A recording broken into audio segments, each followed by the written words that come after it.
personne à Clerval, en Provence, ne s'attendait à un miracle ou à un scandale en ce radieux après-midi d'été. Le parc des Chênes Verts, d'ordinaire une oasis de paix sous ses arbres majestueux, bourdonnait de la présence de familles profitant de la brise légère. Le chant des cigales composait la bande-son de l'après-midi, tandis que des enfants se poursuivaient le long des sentiers de pierre usés par les générations. Des couples âgés, assis sur les bancs de fer forgé, nourrissaient les moineaux, et la lumière du soleil, filtrée par le feuillage dense, dessinait sur le sol des motifs changeants, pareils à des ondulations sur une eau tranquille. C'est alors que tout a basculé. Une adolescente s'avança dans la petite clairière où la statue en marbre blanc de la Vierge Marie avait été installée à peine 3 semaines plus tôt. Au début, les gens pensèrent qu'elle ne faisait que passer, un raccourci pour rentrer chez elle. Mais lorsqu'elle posa son sac à dos, en sortit une bombe de peinture rouge vif et l'ouvrit avec des mains qui tremblaient visiblement, un silence stupéfait s'abattit sur le parc. Les conversations s'éteignirent, les rires des enfants se figèrent. Des halètements choqués fusèrent. Quelqu'un poussa un cri strident. Des éclaboussures de peinture écarlate et épaisse explosèrent sur le visage et la robe de la statue, dégoulinant le long du marbre immaculé comme du sang frais. L'expression sereine de Marie, les mains jointes dans une prière silencieuse, fut soudainement engloutie par un rouge violent et furieux. Et la responsable de cet acte, debout en plein jour, le visage découvert, les yeux brûlants d'un mélange de confusion et de douleur, était Manon Dubois, la fille unique du pasteur Stéphane Dubois, le chef spirituel protestant le plus respecté de toute la région. Le soir même, chaque habitant de Clerval se poserait la même question angoissée, pourquoi a-t-elle fait ça?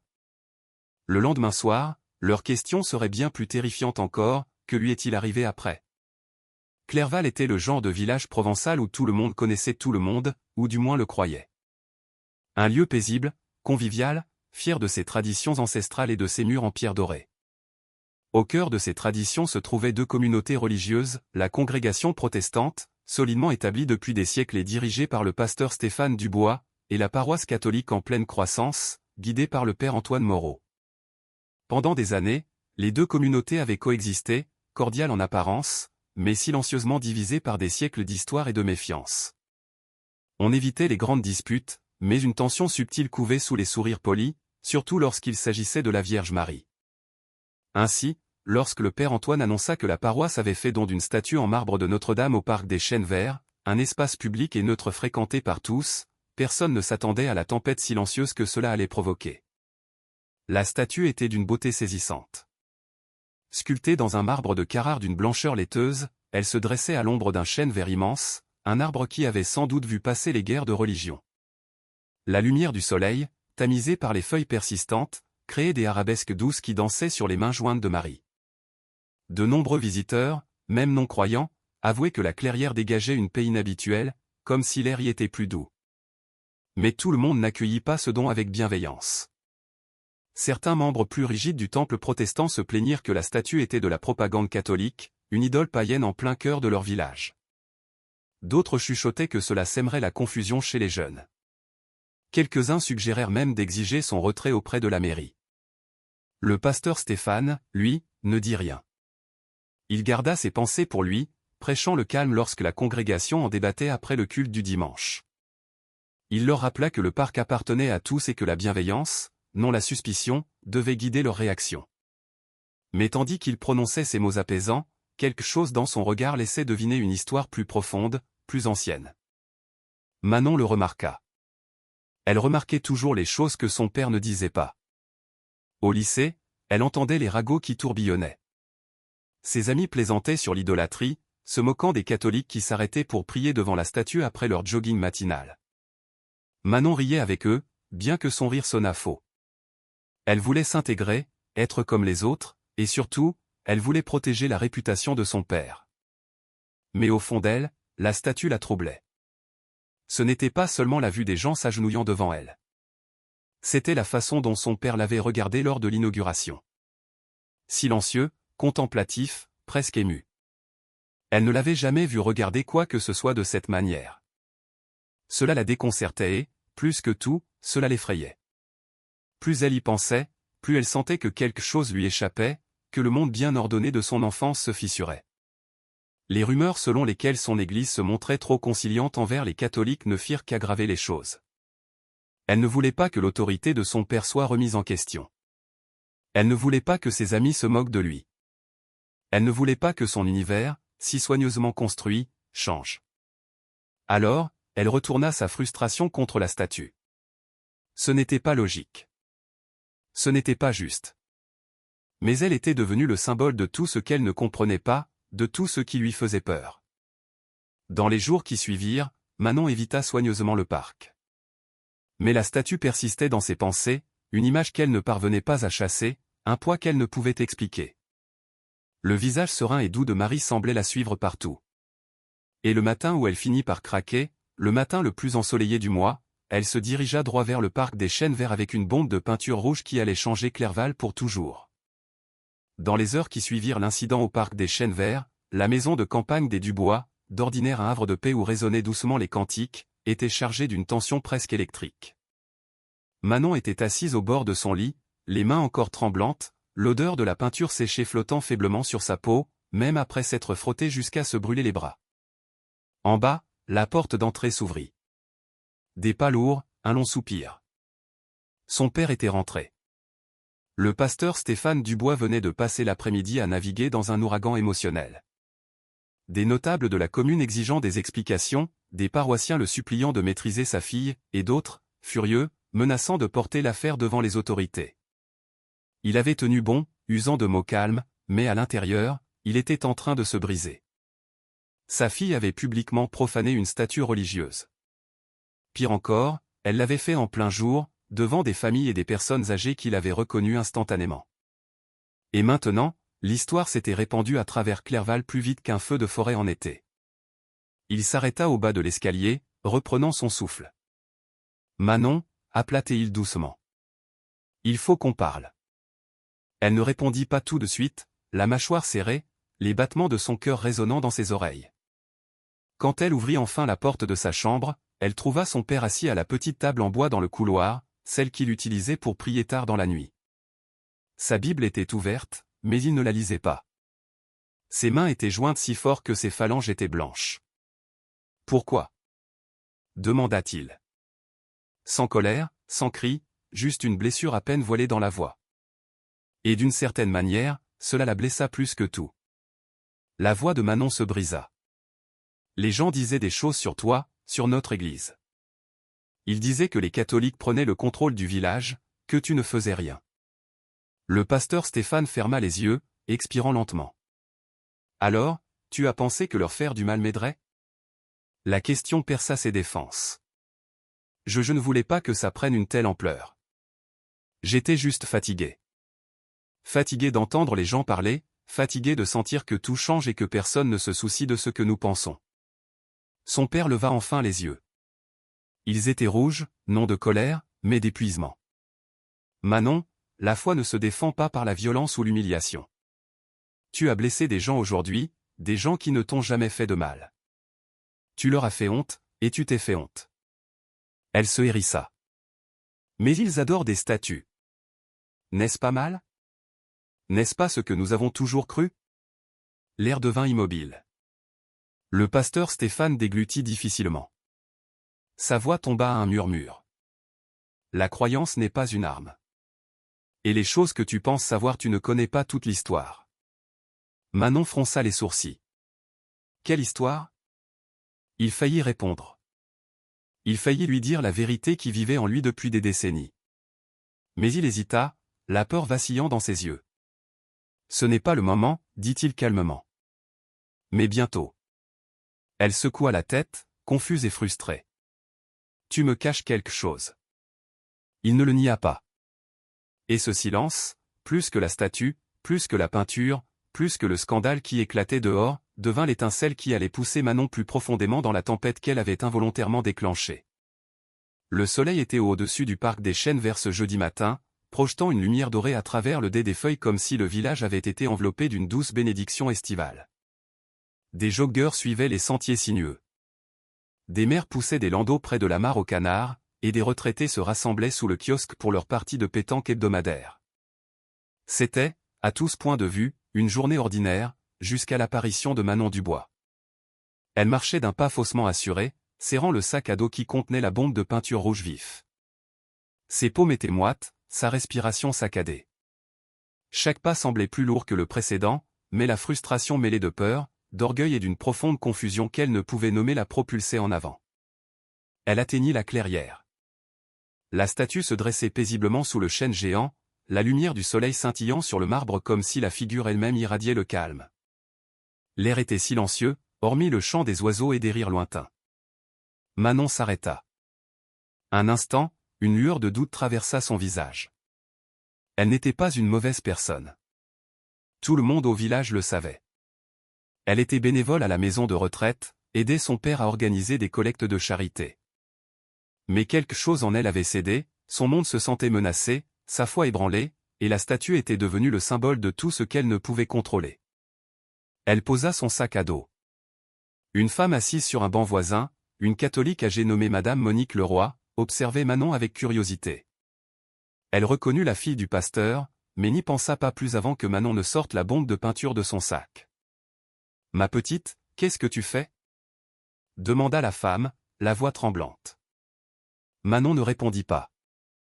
Ou peut-être ne le pouvait-elle pas. Ses mains bougeaient de manière presque mécanique. Elle ouvrit la bombe. L'odeur chimique et âcre éclata dans l'air estival.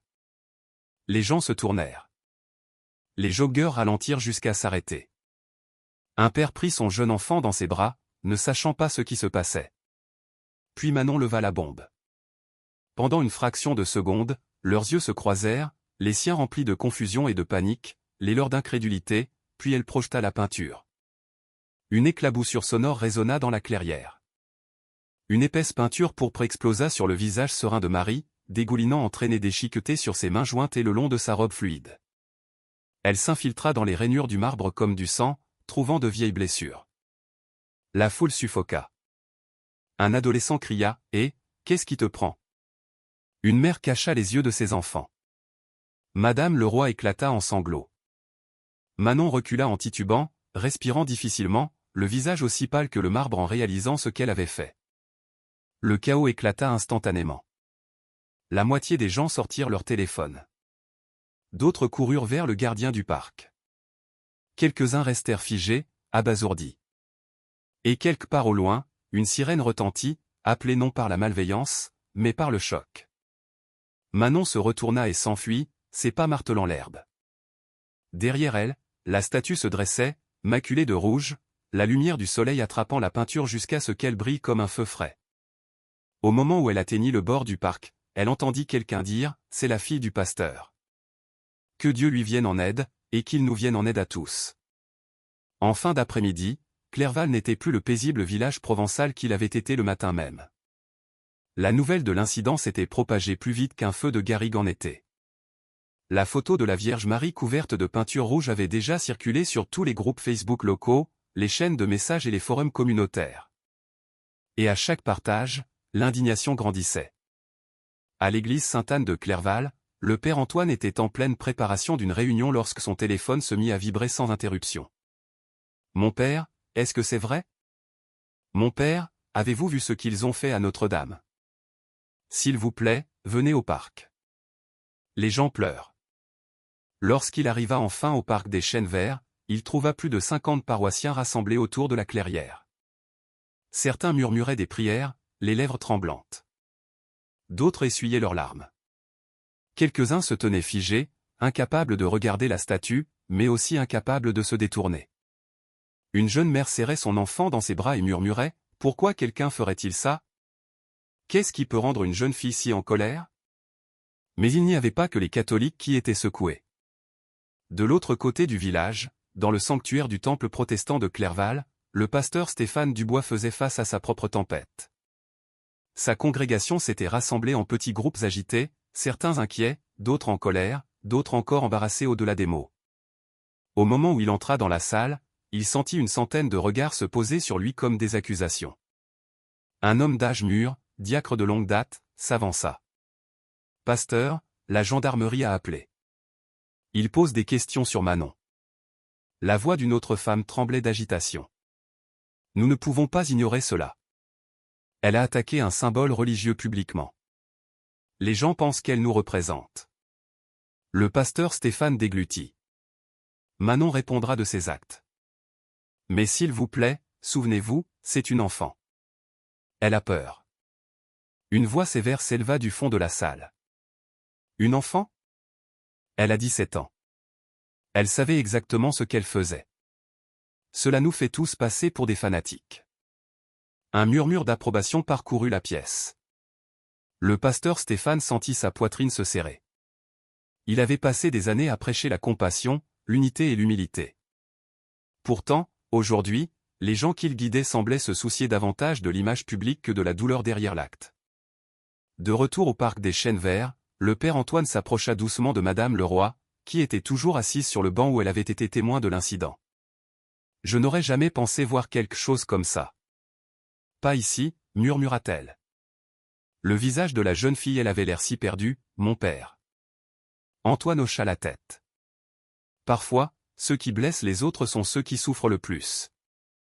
Alors que le soleil descendait derrière la cime des arbres, peignant le parc de 12 teintes orangées, une prise de conscience silencieuse s'installa dans la foule.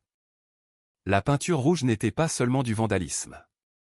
C'était le symptôme de quelque chose de plus profond, une blessure entre les communautés qui refaisait surface après des années de silence. Le soir venu, de petits groupes de catholiques et de protestants planaient maladroitement aux abords de la clairière, ne sachant s'il fallait s'approcher les uns des autres ou éviter tout contact visuel. Des chuchotements flottaient dans l'air humide. Vont-ils porter plainte? Est-ce que ça va diviser le village? Que va faire son père? Clerval avait été fracturé, et personne ne comprenait encore jusqu'où la fissure allait s'étendre. La nuit tomba tôt sur Clerval, comme si le ciel lui-même voulait se cacher du chaos de la journée. À la maison de campagne des Dubois, les lumières étaient tamisées, l'air épais d'une lourdeur indicible. Manon était recroquevillée sur son lit, les genoux ramenés contre sa poitrine, rejouant en boucle le moment où la peinture avait éclaboussé la statue. Chaque fois qu'elle clignait des yeux, elle voyait le rouge dégouliner sur le visage de Marie. Elle essayait de se dire qu'elle s'en fichait. Elle essayait de se convaincre qu'elle avait eu raison, mais la vérité était bien plus difficile à avaler. Ses mains ne cessaient de trembler. En bas, le pasteur Stéphane arpentait silencieusement le salon, s'arrêtant de temps en temps pour poser la paume de sa main sur la petite croix en bois accrochée au mur. Il voulait aller voir sa fille, mais il savait aussi qu'elle n'était pas prête à parler. Pas après la façon dont elle avait monté les escaliers en trombe. Pas après la peur qu'il avait vue vaciller dans ses yeux. À l'étage, la maison était silencieuse. Trop silencieuse. Manon s'allongea, essayant de respirer profondément, de forcer son esprit à se taire. Mais dès qu'elle ferma les yeux, un son faible parvint à sa chambre. Doux, lointain, comme si quelqu'un l'appelait par son nom. Manon. Ses yeux s'ouvrirent brusquement. Elle se redressa, le cœur battant à tout rompre. La maison était immobile. Le couloir devant sa porte était vide. Elle déglutit et se dit qu'elle imaginait des choses. Mais c'est alors qu'elle le sentit. Un parfum léger, subtil, doux, inimitable. Des roses. Des roses fraîches. L'odeur n'avait rien à faire dans sa chambre. Sa mère n'avait jamais aimé les fleurs parfumées, et il n'y en avait aucune dans la maison. Pourtant, l'odeur se fit plus forte, non pas écrasante, mais chaude, presque réconfortante. Manon se leva et fit un pas chancelant vers la porte. Sa main se tendit vers la poignée. Mais c'est alors qu'elle vit quelque chose qui la figea sur place. Sa main droite. La main qu'elle avait plongée dans la peinture plus tôt. Même après 2 douches, après s'être frottée jusqu'à ce que sa peau brûle, la faible tache de rouge s'accrochait encore à ses doigts. Pas vive comme avant, plutôt comme une ombre profonde et tenace. Elle frotta plus fort, mais la tache ne s'estompa pas. Un frisson glacial parcourut son échine. Elle se précipita dans la salle de bain et alluma la lumière. Son reflet la dévisagea. Visage pâle, yeux cernés, cheveux emmêlés par le stress. Elle ouvrit le robinet et commença à frotter frénétiquement. L'eau devint rosée. Sa peau devint à vif, puis rouge, puis presque cloquée. Mais la tache ne bougea pas. Des larmes brouillèrent sa vision. « Qu'est-ce qui m'arrive » murmura-t-elle. Et puis elle l'entendit de nouveau. Cette fois-ci plus proche. Cette fois-ci d'une clarté indéniable. Manon. Son souffle se coupa. Elle se retourna vivement. Personne. Mais le parfum de rose l'enveloppa comme des bras invisibles. Ni menaçant, ni violent, juste présent. Et pour la première fois depuis l'incident, Manon ressentit quelque chose de nouveau. Pas de la colère, pas de la peur. De la culpabilité. Une culpabilité profonde et écrasante, mêlée à une douleur étrange et douce qu'elle ne pouvait expliquer. En bas, le pasteur Stéphane sentit un frisson soudain le traverser. Il ne savait pas pourquoi, mais il murmura tout de même une prière. Et dans la maison silencieuse, en cette nuit d'été tendue, quelque chose d'invisible se mouvait doucement, comme un avertissement, ou comme une miséricorde. Le lendemain après-midi, Manon n'avait pas dormi plus de quelques minutes.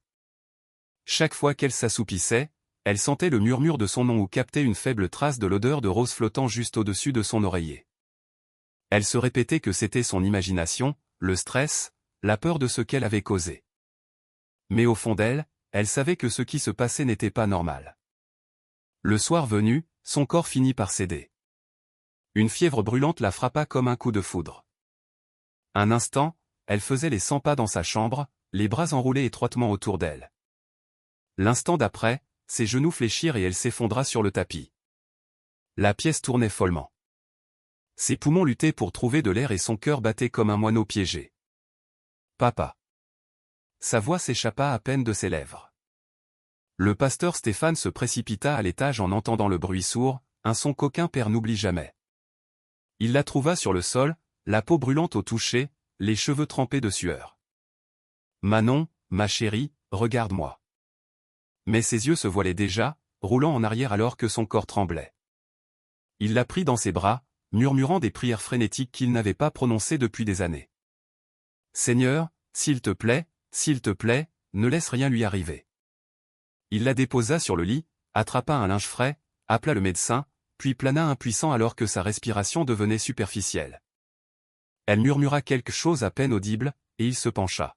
« Que as-tu dit » Mais les mots se perdirent alors qu'elle sombrait dans l'inconscience. Tout devint sombre autour d'elle, sombre, mais pas vide. Manon avait l'impression de se tenir pieds nus sur un sol doux. Une douce brise la frôla, chaude et parfumée. Elle cligna des yeux, et l'obscurité se dissipa lentement pour révéler un décor familier, le parc des chênes verts. Mais pas tel qu'il était. Ce parc était baigné d'une douce lueur bleue argentée, comme si un clair de lune émanait des feuilles elles-mêmes. Les arbres scintillaient doucement et l'herbe semblait couverte de rosée, bien qu'elle ne sentît aucune nuit autour d'elle. Et la statue. La peinture rouge avait disparu. Le marbre brillait d'un blanc intact, rayonnant faiblement comme une braise vivante de paix. Manon s'avança. Ses pieds ne faisaient aucun bruit sur le sol. Son rythme cardiaque ralentit. Sa respiration s'apaisa. Et quand elle leva les yeux, elle la vit.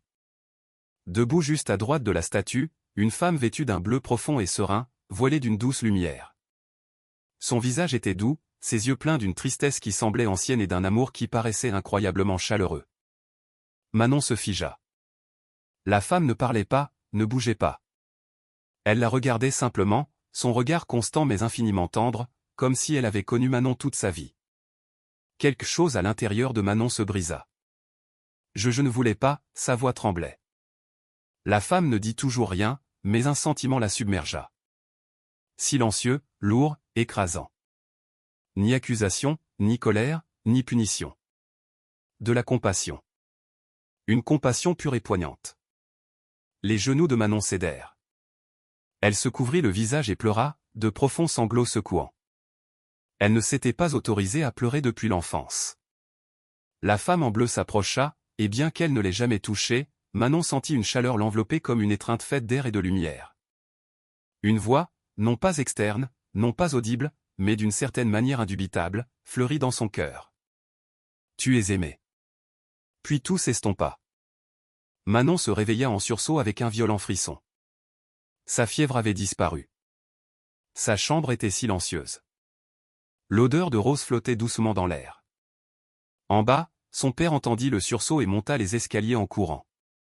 Il ouvrit la porte et la vit assise, droite, pâle, tremblante, murmurant, elle était là. La vérité qu'il avait enterrée pendant des décennies refit surface douloureusement.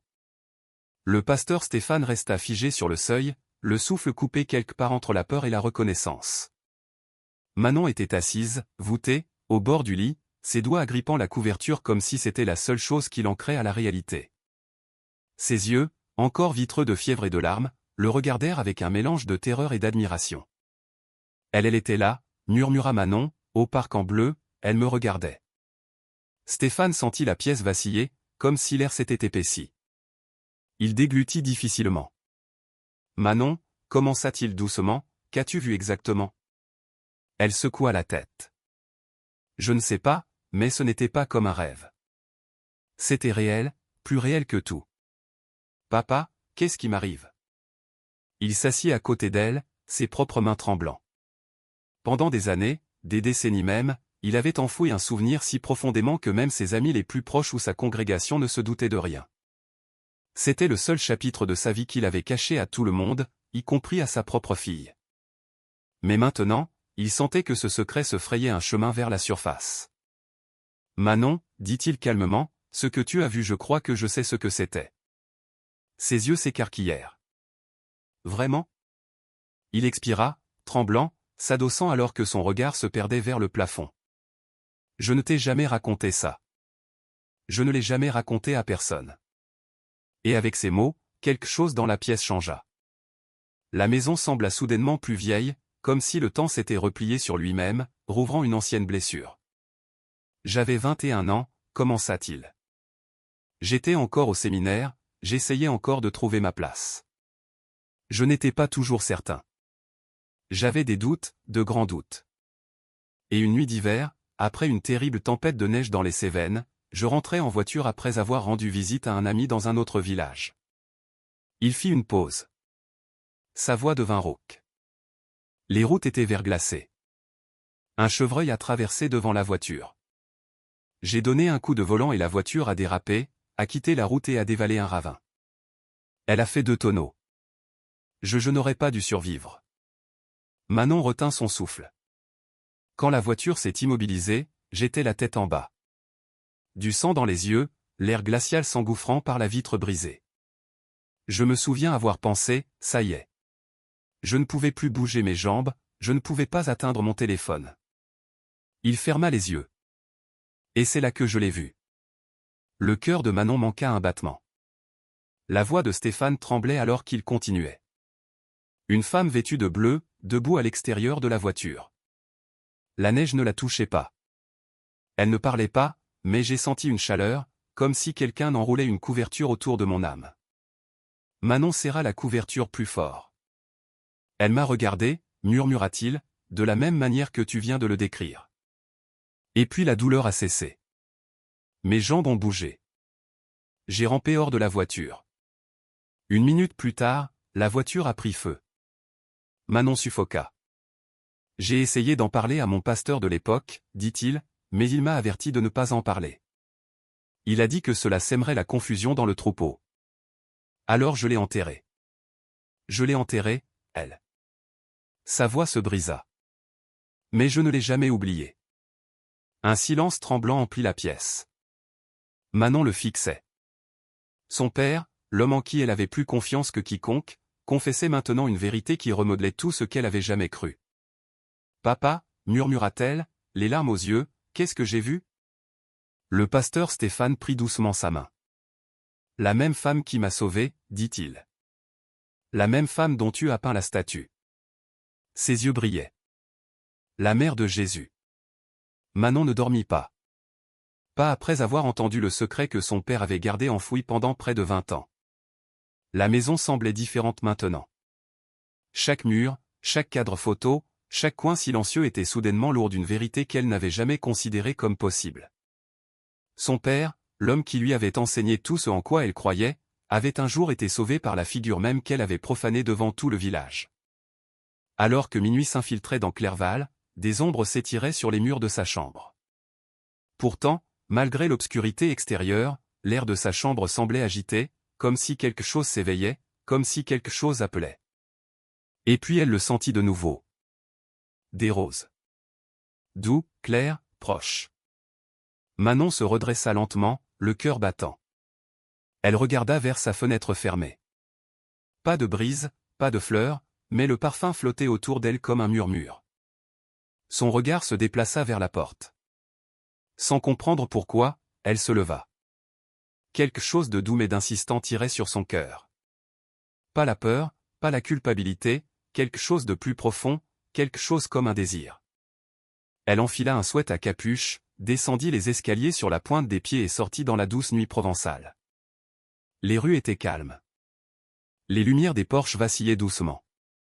Quelques grillons chantaient près du fossé. Elle marcha plus vite, puis plus lentement, puis de nouveau plus vite, à mesure que l'odeur des roses devenait plus forte, la guidant, l'exhortant. Avant de s'en rendre compte, elle se tenait à l'entrée du parc des Chênes Verts. La lune était basse, projetant des rayons d'argent à travers le dais des chênes anciens.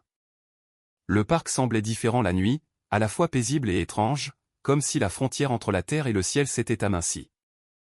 La statue attendait dans la clairière. Le souffle de Manon se coupa. Même de loin, la peinture rouge paraissait plus sombre, presque noire sous le clair de lune, striant le marbre blanc comme de vieilles blessures.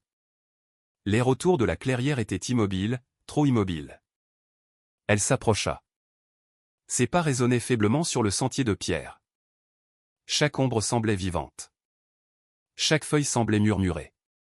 Quand elle atteignit enfin la statue, elle se figea complètement.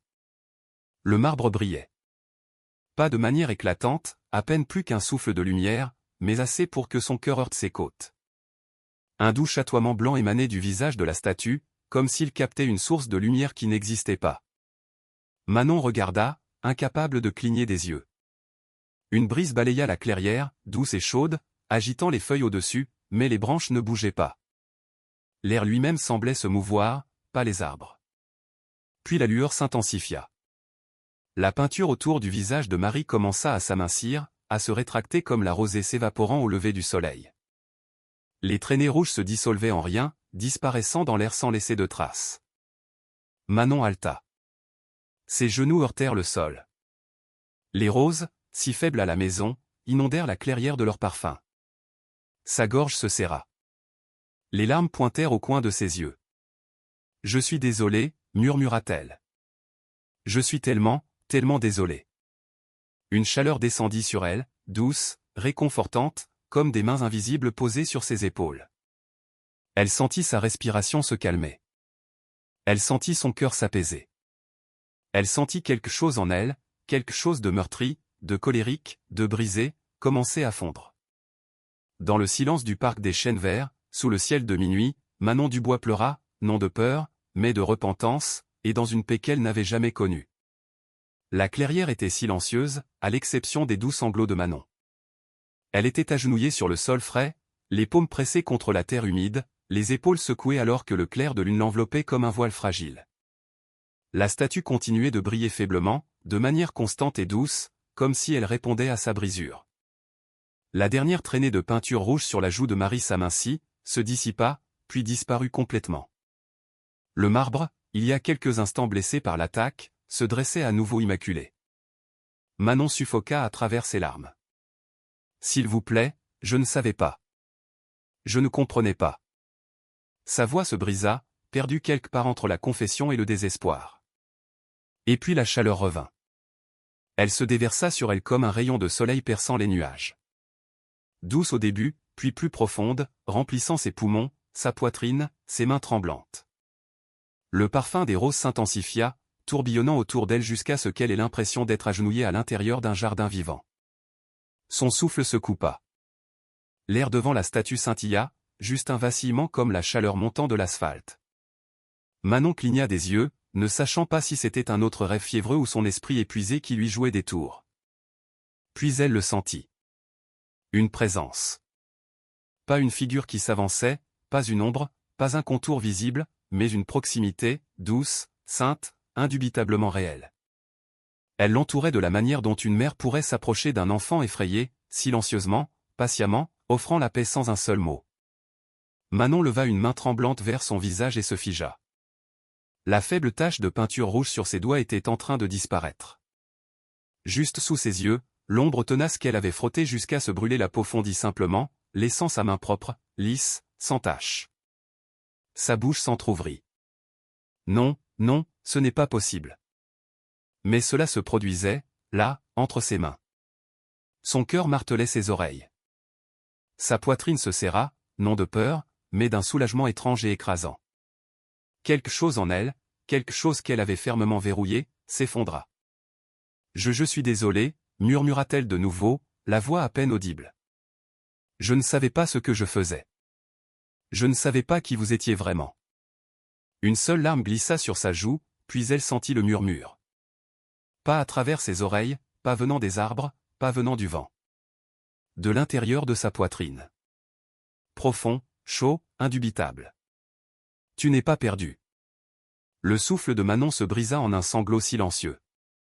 Ce n'était pas une voix faite de sons. Ce n'était pas un langage comme celui des humains. C'était du sens. De l'amour versé directement dans son âme. Une assurance qui enveloppait chaque partie d'elle qui souffrait. Tu n'es pas perdu. Les mots résonnèrent de nouveau dans son cœur, doux et constant, comme le flux rythmique d'un océan qu'elle n'avait jamais vu. Manon pressa ses deux mains sur sa bouche, submergée, les larmes coulant librement. Elle n'était pas seule. Elle n'avait jamais été seule. Pas même quand elle avait levé la bombe de peinture. Pas même quand elle s'était enfuie de la clairière. Pas même quand la peur l'avait conduite dans les ténèbres. Quelqu'un l'avait suivie. Quelqu'un avait attendu. Et maintenant, ce quelqu'un la rappelait à la maison. Le lendemain matin, Clerval se réveilla dans un calme inhabituel. Pas le genre paisible, mais le silence lourd et expectant qui s'installe avant une tempête, ou avant un miracle. La nouvelle s'était répandue rapidement par des messages tard dans la nuit et des appels tôt le matin. Il s'est passé quelque chose au parc. On dit que la statue est différente. C'est vrai que la peinture a disparu? Au moment où le soleil grimpa au-dessus des chênes du parc des Chênes Verts, des dizaines de personnes s'étaient déjà rassemblées dans la clairière. Des familles catholiques, des voisins protestants, des adolescents curieux, des résidents âgés avec des cannes. Ils se tenaient tous en un demi-cercle lâche autour de la statue, et il n'y avait pas une seule trace de rouge dessus. Pas une strie, pas une tache, pas même une faible ombre là où la peinture avait été. Certains haltèrent, certains pleurèrent. Certains tombèrent simplement silencieux, regardant avec incrédulité. Le père Antoine se tenait au plus près, un chapelet à la main, murmurant des prières qu'il ne s'attendait pas à prier ce jour-là. Près de lui, un groupe de membres du temple protestant murmurait nerveusement, ne sachant que penser, ne sachant même que ressentir. Puis quelqu'un murmura vivement, « Elle est là ». Toutes les têtes se tournèrent. Manon Dubois se tenait au bord de la foule. Son père à ses côtés. Elle semblait plus petite, en quelque sorte, plus silencieuse, humble, comme quelqu'un qui avait traversé une tempête et n'avait survécu que par grâce. Ses yeux étaient rouges mais clairs. Ses mains, autrefois tachées, étaient propres. Le père Antoine s'avança lentement. Manon déglutit, puis sans attendre de permission, sans crainte du jugement, elle traversa la foule pour se rendre au centre, juste devant la statue qu'elle avait blessée.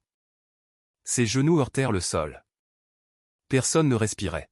« Je dois dire quelque chose », commença-t-elle, sa voix tremblante mais se raffermissant à chaque mot.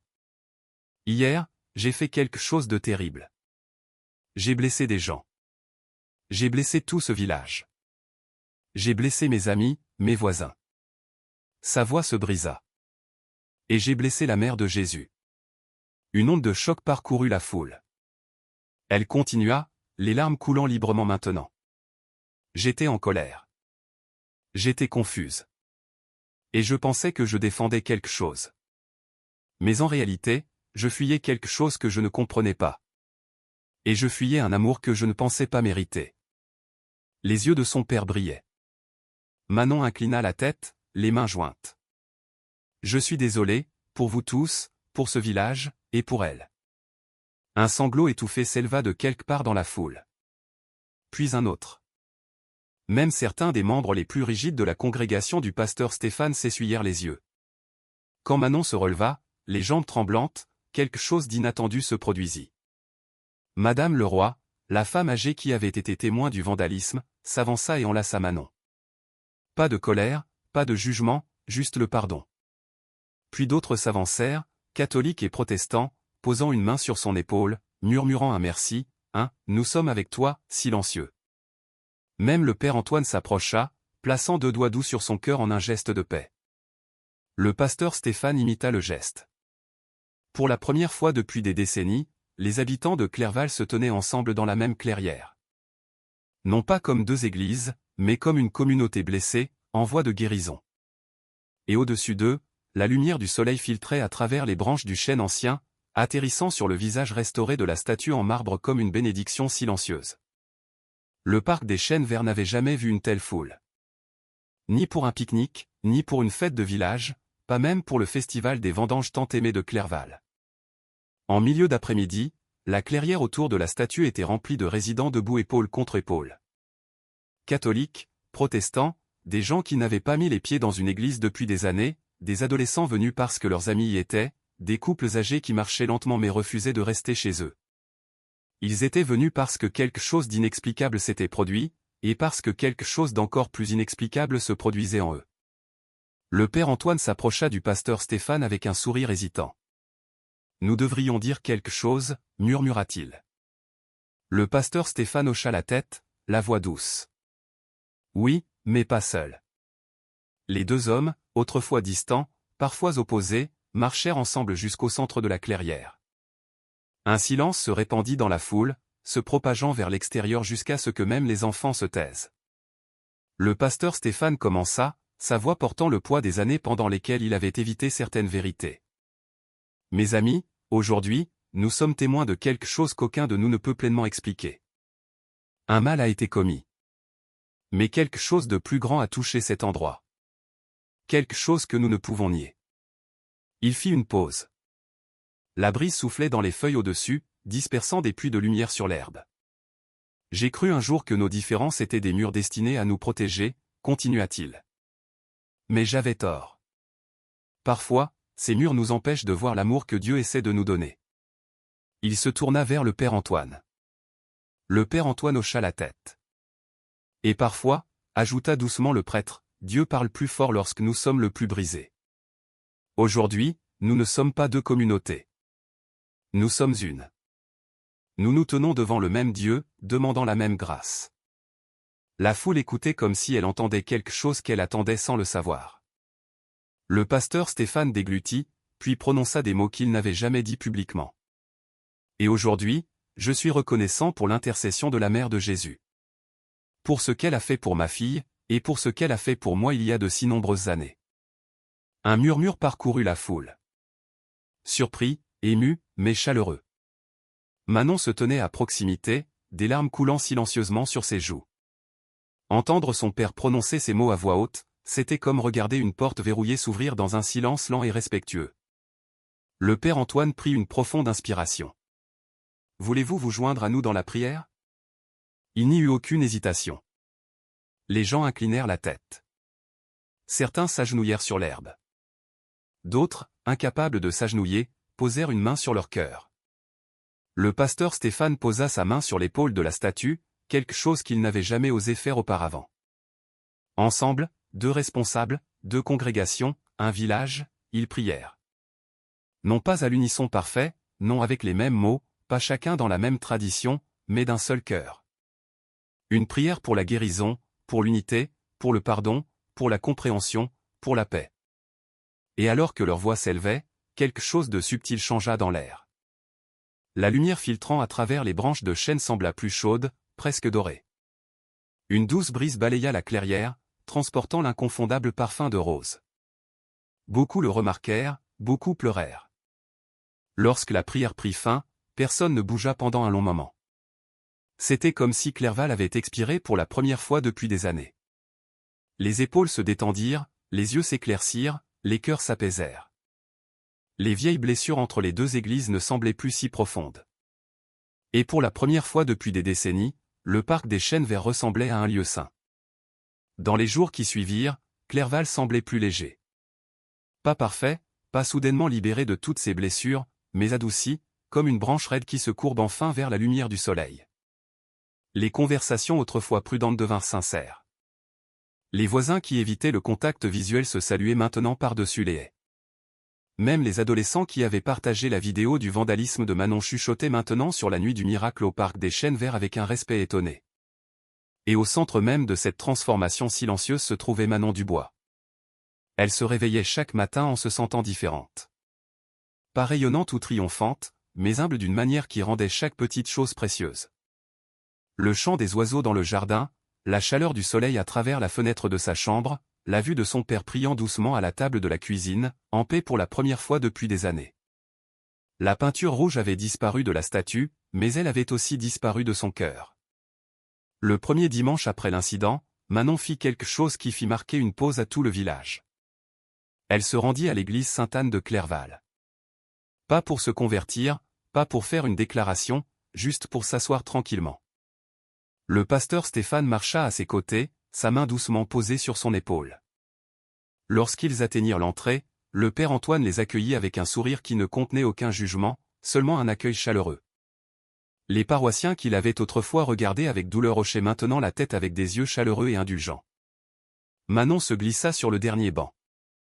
La messe se déroula comme une douce brise, étrangère et pourtant familière. Elle ne comprenait pas chaque geste ou prière, mais elle ressentait quelque chose qu'elle ne pouvait nier. La paix. Une paix qu'elle n'avait pas ressentie depuis des années.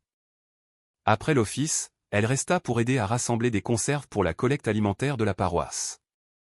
Elle parla avec les bénévoles, écouta les histoires de femmes âgées, et même rit, un son qu'elle n'avait pas entendu d'elle-même depuis des jours. La nouvelle voyagea rapidement. La fille du pasteur aida la paroisse. Mais cette fois, les chuchotements portaient l'espoir au lieu des ragots. Pendant la semaine, Manon continua d'aider au parc, rejoignant une petite équipe pour entretenir le jardin entourant la statue. Elle planta des rosiers, rouges et blancs, près de la base de la figure en marbre. Chaque fois qu'elle s'agenouillait dans la terre, elle sentait les échos de cette nuit, la chaleur, le murmure, le pardon. Un après-midi, alors qu'elle s'occupait des fleurs, une petite fille s'approcha. « C'est vous la dame qui a peint la statue ?» demanda-t-elle innocemment. Manon tressaillit, puis hocha la tête. « Oui, j'ai fait une grosse bêtise. » L'enfant sourit. Maman dit que le bon Dieu répare les grosses bêtises. La gorge de Manon se serra. « Oui, il le fait, » murmura-t-elle. Et à ce moment-là, elle sut que sa vie ne reviendrait jamais à ce qu'elle était. Non pas à cause de la honte, non pas à cause de la peur, mais parce qu'elle avait vu la miséricorde. Elle l'avait senti. Elle avait été touchée par elle. Et maintenant, elle voulait vivre différemment. Vivre avec douceur, avec courage, avec vérité. Une jeune fille qui avait autrefois semé la division était devenue un pont. Un cœur autrefois rempli de confusion battait maintenant avec clarté. Une vie qui fuyait autrefois la grâce marchait maintenant vers elle, pas à pas. Manon Dubois n'était plus perdue. Elle avait été retrouvée. Si le voyage de Manon, fait de miséricorde, de guérison et de grâce inattendue, a touché votre cœur aujourd'hui, nous vous invitons à rester avec nous. Il y a tant d'autres histoires comme la sienne. Des histoires de gens ordinaires qui ont rencontré l'amour extraordinaire de Notre-Dame au moment où ils s'y attendaient le moins. Si cette histoire vous a ému, veuillez aimer cette vidéo et vous abonner à E Touché par la grâce pour ne pas manquer le prochain miracle qui se déroule dans notre monde. Merci de votre écoute, et que la douce protection de la Vierge Marie soit avec vous et vos proches.